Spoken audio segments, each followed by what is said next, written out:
You're the one who brought up divorce. It's only fair that you pay the alimony in the divorce trial, right? What if I was cheating? Would you try to take more? Ah, in today's world, it doesn't matter if you're a man or a woman. Infidelity is a taboo, and that carries serious responsibility. You should definitely pay $100,000. I no longer have any mercy for my husband, who puts himself first and berates me. I decided to isolate him from our relatives and make him truly disconnected from the real world. My name is Mary. I'm 27 years old. I married James, who's the same age as me. I took over a flower shop from my late dad and run it. In addition to running the flower shop, I also do floral arrangements for event venues. Just before graduating high school, my dad's health worsened, and I, as an only daughter, started helping with the family business. 2 years after I finally learned the ropes of the flower business, my dad passed away when I was 20, and I took over the shop. Then, perhaps, shocked by dad's passing, my mom developed early onset dementia and had to be admitted to a care facility. However, at the time, individual flower shops that only sold fresh flowers were closing one after another.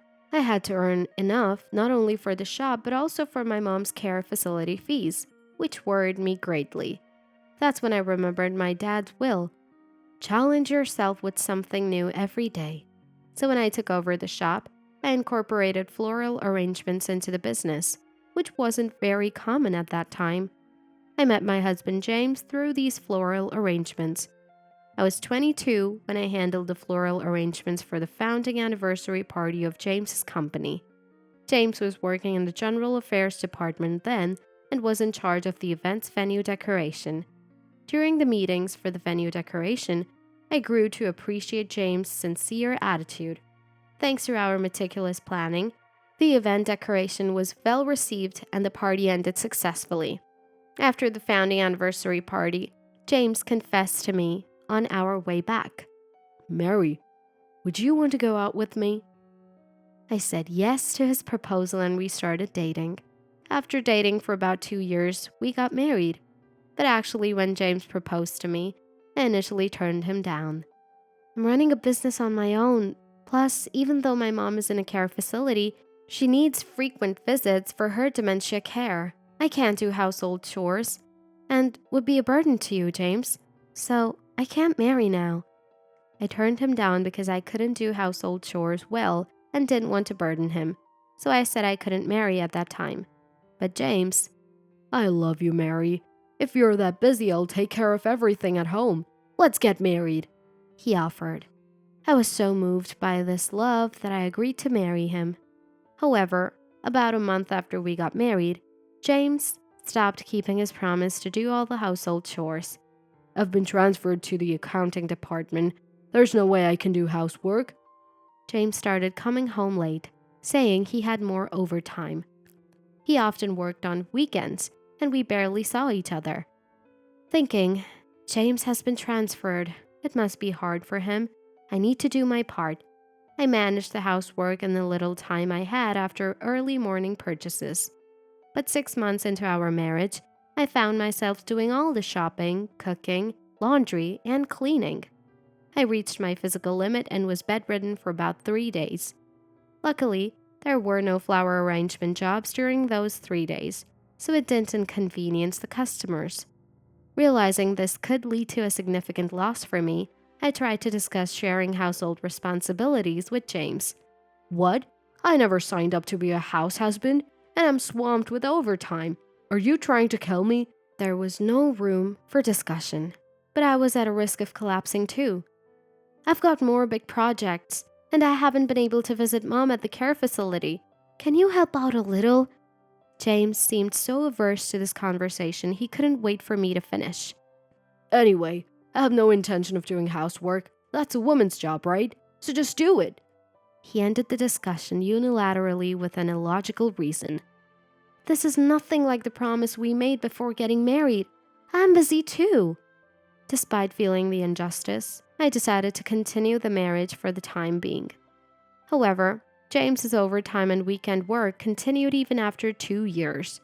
How can a big construction company have so much overtime and weekend work, even if it's the accounting department?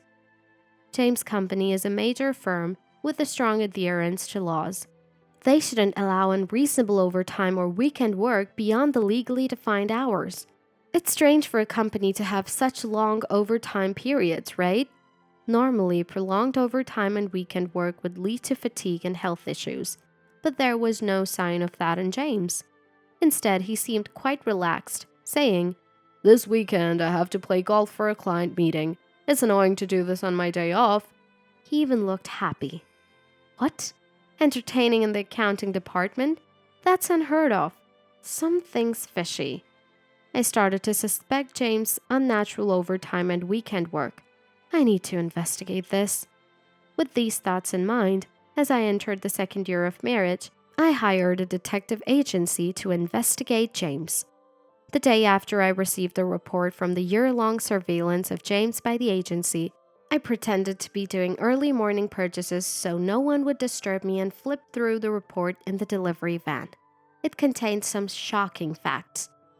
First, although James had been transferred to the accounting department, he was hardly doing any overtime.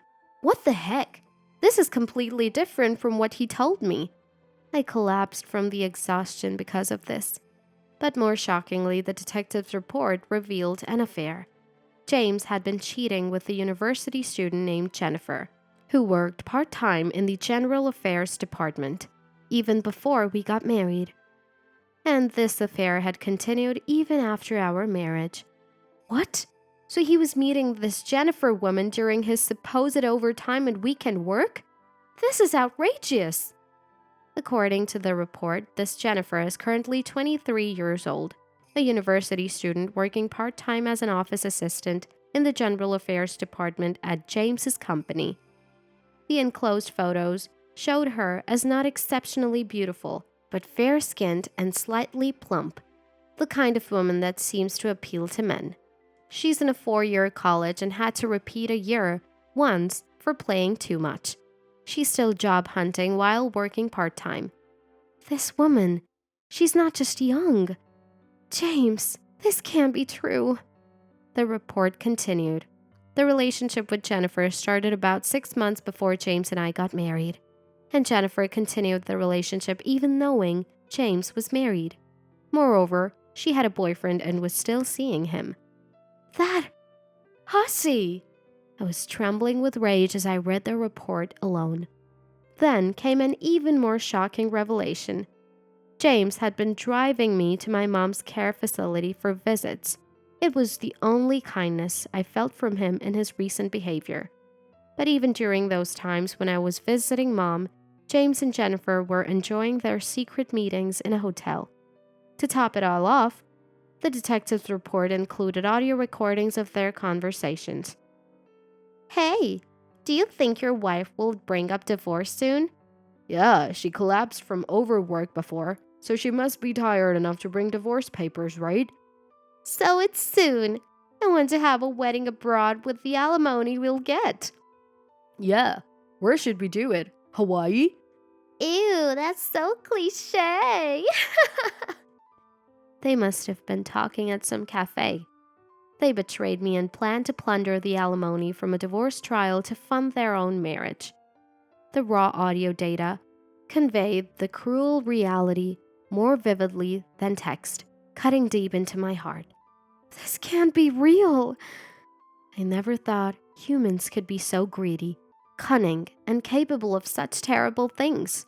I loved James for his sincerity. That's why this calculated and filthy act of betrayal hit me so hard that I was almost hyperventilating. As I curled up in the car until I could breathe normally, the sky that was dark when I started reading the report had brightened completely. I stared at the blue sky, so contrary to my turmoil, for a while. Once I had composed myself, I called my lawyer. After returning home, I immediately posted a temporarily closed sign at the entrance of my flower shop. When I went upstairs to the living area, James was in his pajamas, munching on toast and fiddling with his phone. James, I need to talk to you. What? On my precious day off?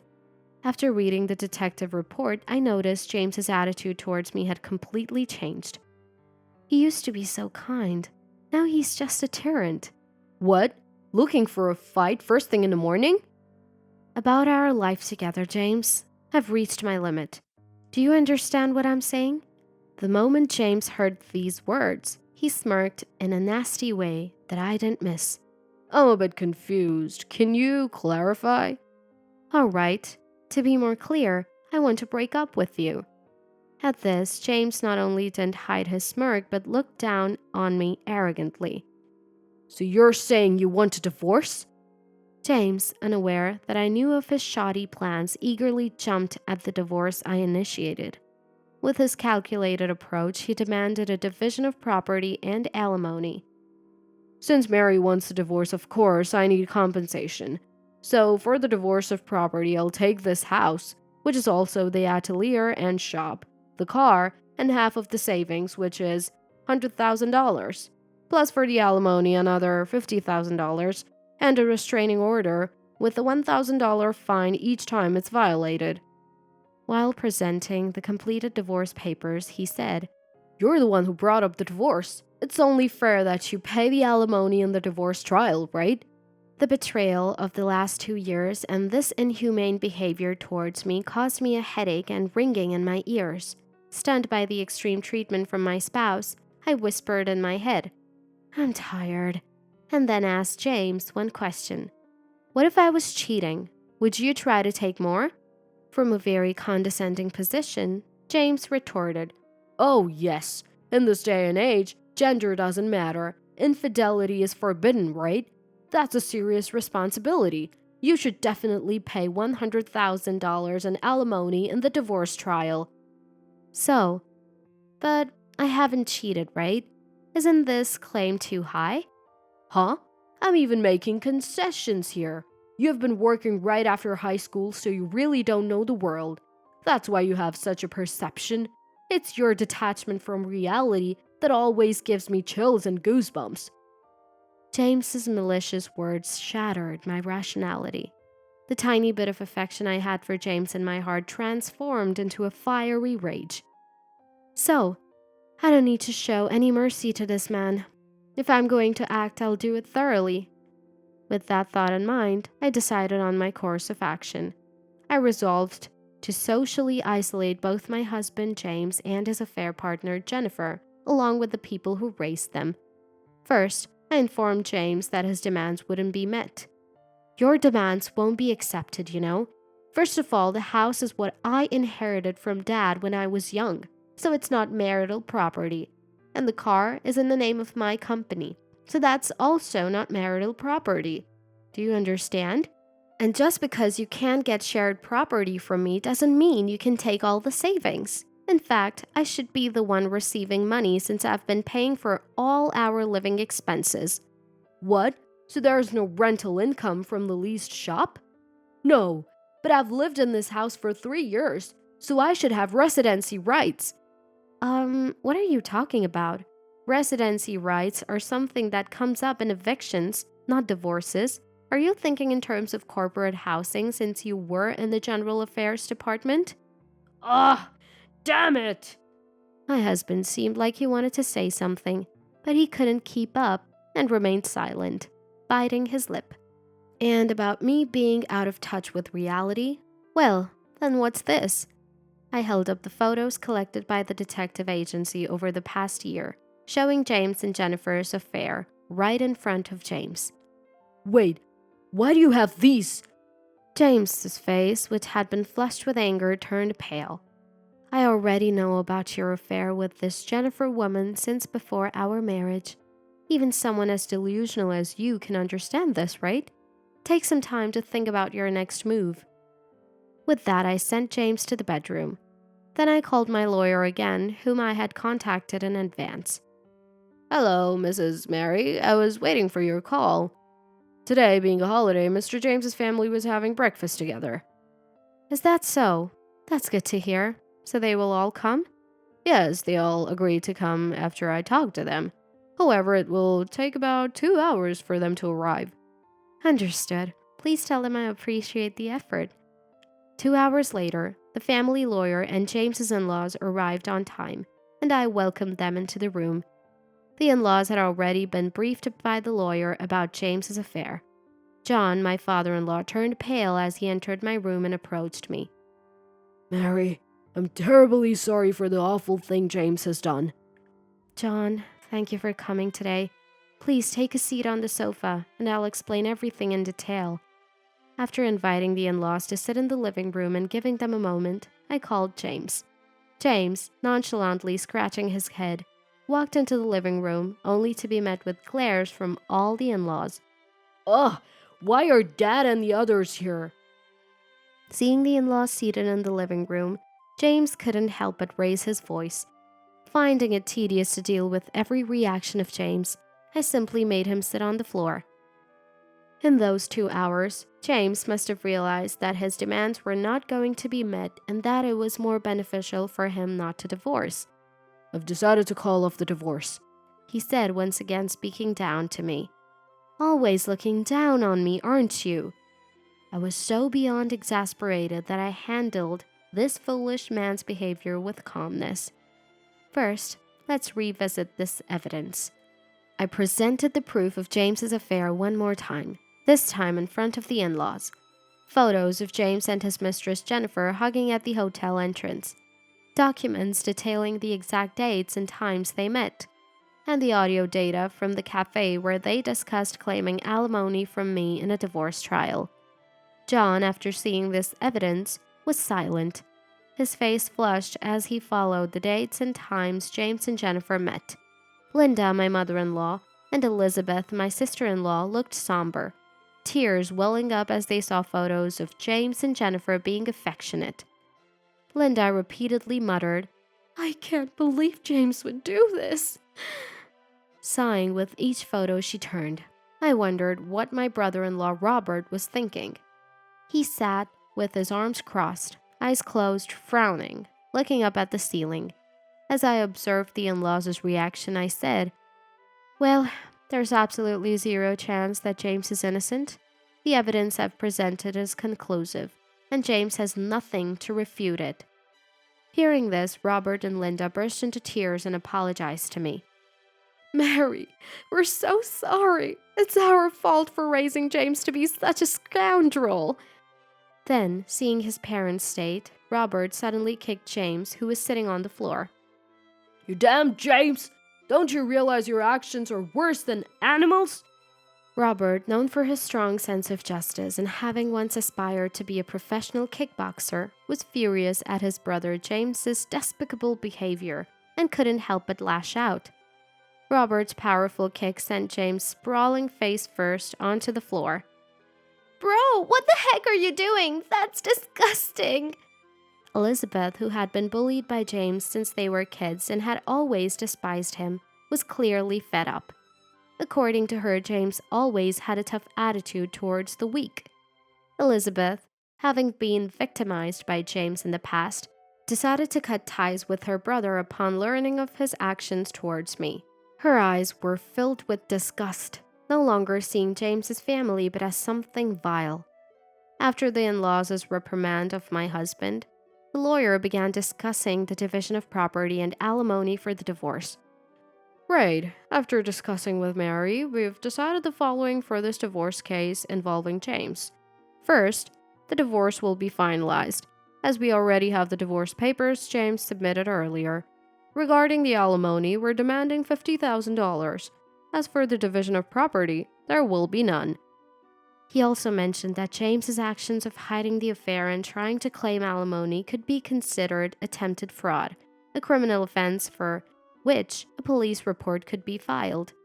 However, instead of filing a police report, we would settle for $50,000 in alimony. He informed James and his in-laws that if they didn't accept it, it would lead to mediation and a criminal lawsuit. James seemed utterly unaware that his actions constituted a criminal offense. No way! If this comes out, I'll be a criminal! I couldn't comprehend James's selfish remarks. Even the in-laws began to sympathize with me, irritated by such a cheating husband. James, how can you say such things in this situation? We are so sorry, Mary, John said, and the in-laws once again deeply apologized, fully accepting my conditions for the divorce. After putting an end to James' betrayal, I asked the in-laws to take him home. I wanted to throw salt at the defeated James as he trudged away, but I refrained out of respect for the in-laws.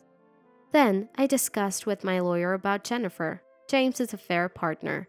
Despite being a university student, she had helped destroy another family. Moreover, in the audio data, Jennifer referred to me as a senile mother's annoying old lady and an unfortunate woman with only a high school diploma, ridiculing me with James. "Hey James, since we're divorcing anyway, let's get a lot of money from this old lady," she had said. Furthermore, the plan to extort alimony from me in the divorce trial was mostly Jennifer's idea, as revealed in the audio data. It's appalling how someone I've never met could plot something so terrible, I thought, my anger boiling over. I decided to take action against Jennifer, James's mistress. A few days later, after my lawyer surveilled Jennifer and informed me she had returned home, I waited nearby. Once her family was gathered, we met and approached Jennifer's house. The lawyer rang the doorbell, and Jennifer's mother hurried to the door, opening it with a fluster. "Hello, we need to speak with Jennifer and her family," my lawyer said, presenting his business card. "Wait, please, wait a moment." Jennifer's mom, confused by the sudden visit, asked us to wait and went back to consult with Jennifer's dad. Minutes later, she reappeared, reluctantly letting us in. Inside, the scenario unfolded much like with James. The lawyer laid out the detective's report on the table. Initially in denial, Jennifer's family eventually had to accept the overwhelming evidence. My lawyer then demanded $30,000 from Jennifer as alimony in the divorce trial. Jennifer's dad retorted, "That's extortion. I'll sue for blackmail." To which my lawyer calmly replied, "Then we'll see you in court." And we left Jennifer's house. After that, I left all negotiations with Jennifer to my lawyer. Facing these people again would be nothing but distressing for me. The day after, my lawyer received numerous calls from Jennifer's dad, not to apologize, but to negotiate a reduction in the alimony. My lawyer responded, "Mary's emotional damage cannot be measured in money. What's needed is your willingness to apologize. The very fact that you're trying to haggle over the alimony shows a lack of sincere remorse. If you continue with these unproductive calls, we ask you to refrain from contacting us." He sternly informed Jennifer's dad.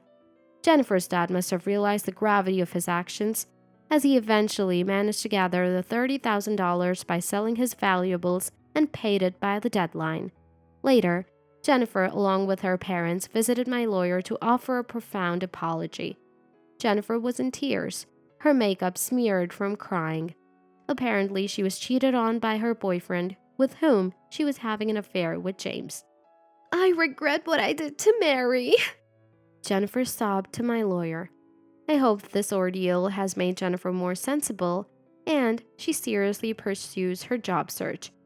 Despite the chaos caused by the divorce, I managed to protect the shop my dad built from the ambitions of my ex-husband James and his mistress Jennifer. Now my days are busy with work and visits to mom, but I have more free time than when I was married to James. This is because I use the alimony from the divorce to hire employees. Flower arrangement is very popular among women now, and job postings of learning and working in this skill attract many applicants. Having enthusiastic employees makes my job more fulfilling. Now I can delegate some work to them and have more time to visit mom. The staff, which started with just one person, has grown to a dozen. We regularly supply to a famous hotel, stabilizing the business. I'm truly happy now. By the way, my lawyer told me that after the divorce scandal, James and Jennifer got married following her pregnancy. However, it's unclear whose child she's carrying, as she was going back and forth between James and her boyfriend at the time. James was demoted at his construction company for disrupting the workplace order by having an affair with a part-time employee despite being married. His company, known for its high compliance standards, is unforgiving of such misconduct. One wonders how James will manage with a child on the way, but that's no longer my concern. As for my love life, I met a fashion designer at a flower design event for a fashion show and we started dating. He knows about my past and says there's no need to rush into marriage. We both value creativity in our professions and want to cherish that first. Indeed, in today's world, marriage isn't the only way to maintain a partnership. I'm not sure if it fits my dad's advice to challenge yourself with something new every day, but I value my relationship with him the most and want to continue walking together in life.